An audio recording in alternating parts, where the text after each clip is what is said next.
আমরা ছাত্র সংগঠন এআইডিএসওর পক্ষ থেকে কাছাড় জেলার ডিগ্রিতে ছাত্র ভর্তি সমস্যা নিয়ে যে ছাত্রদের মধ্যে উৎকণ্ঠা দেখা দিয়েছে সেটা নিয়ে আমরা মাননীয় জেলা উপায়ুক্তের কাছে আমরা একটি মেমোরেন্ডাম দিয়েছি।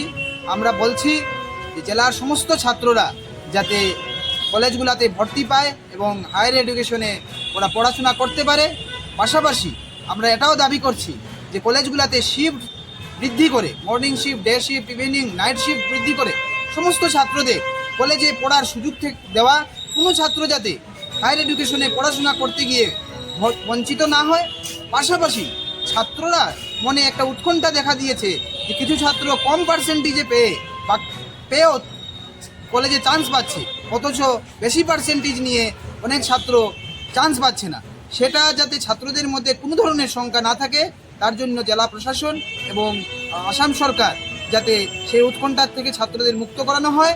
পাশাপাশি আমরা কাছাড় জেলাতে আমরা বারবারই দীর্ঘ বছর থেকেই দাবি করে আসছি, ছাত্র অনুপাতে কলেজের সংখ্যা অত্যন্ত কম।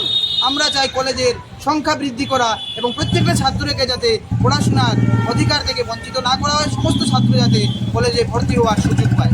এই দাবি নিয়ে আমরা আজকে জেলা উপায়ুক্তের কাছে স্মারকপত্র দিয়েছি এবং এটাও আমরা বলতে চাইছি যদি কোনো ছাত্র যদি কলেজে ভর্তি হওয়া থেকে বঞ্চিত হয় তাহলে আমরা ছাত্র সংগঠন এআইডিএসওর থেকে বৃহত্তর আন্দোলনের দিকে আমরা এগিয়ে যাব।